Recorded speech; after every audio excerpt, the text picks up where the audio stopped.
De eerste joenen en nachten dat de joensklok van kracht is, binnen in de regio Noord-Est-Friesland restig verroen. Burgemeester Kramer is daar blij mee. Het is natuurlijk heel goed wat ik lees in de politierapporten die ik te aanschrijf van dat Elsen hem hartstikke goed houdt onder de jongensklok. En dat er net volle mensen staande houden worden en dat er nog volle minder mensen niet bekeurd worden. Ja, ze nou dan maat in, vooral in de oren, hè, de sneurs en de snijs, dat dan wat onbekend weer van gewoon binnen een paar bekeuringen nu deelt, maar het is heel restig. En het is natuurlijk logisch, want wat maakt je oors ik om manjetien om jel wat zie en jel wel van op het dik, want dan binnen alleen maar de mensen die ik voor hun werk of voor de verzwaring op paard ben. Dat het tijdens de jongensklok restig bloot, is wichtig om zo gauw mogelijk weer om te kunnen naar het oude normaal.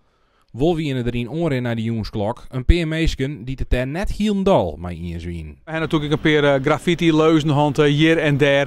En ja, dat jaart er een beetje bij. En dan ben ik mensen die gewoon om inhoudelijke reden moeite hebben met de jongensklok. Nou, dat is haar een goed recht. Dus daar kan ik niks van zeggen. Maar dat houdt je natuurlijk geen vrijbrief om de boel, maar het beginnen te vernielen vanzelfs. Om die mogelijke vernielingsvat te wijzen en in de gaten houden te kennen, zetten zowel de gemeente als de politie extra mankracht in. Wij monitoren natuurlijk de social media, dat doet de gemeente, maar ik, de politie Noord-Nederland.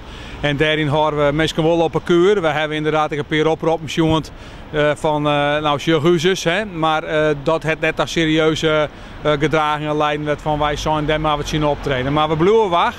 We houden alles scherp in het eeg om er te ver te komen dat wij net het gesodemieter krijgen wat ze in oren plakken in Nederland wel hebben. Ik vind dat ligt nergens nooit. Ik ben onverstaan die haar net houden onder de regels en bewust uitbinnen op het plegen van rellen. Dat het helemaal niks te krijgen met demonstratie. Dat is gewoon mensen die erop uitbinnen. En ik hoop dat de politie zat ouder onder nacht gebeurd is daar het zien optreden en ik zorg dat dit net verder gaat.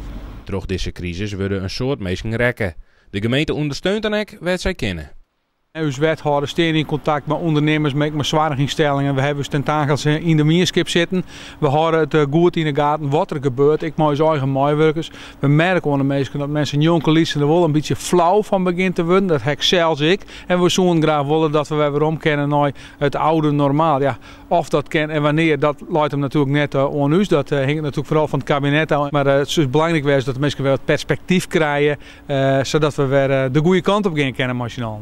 Al met al is Kramer blij met hoe het ontnota gaat en de burgemeester jouwt ook nog even een tip. Het is wel belangrijk als je de dik op gaat dat je dan dat formulier kan meenemen om ik te laten dat jou een ontheffing hebben om de dik op te kennen. Nou, dat is nog wel eens een wens van gewoon hier en daar en dat snap ik natuurlijk. Maar zwaar ik ervoor dat je de papieren op water hebt en als je een goede reden hebt, dan is er niks te redden, dan kan je ook gewoon de dik op.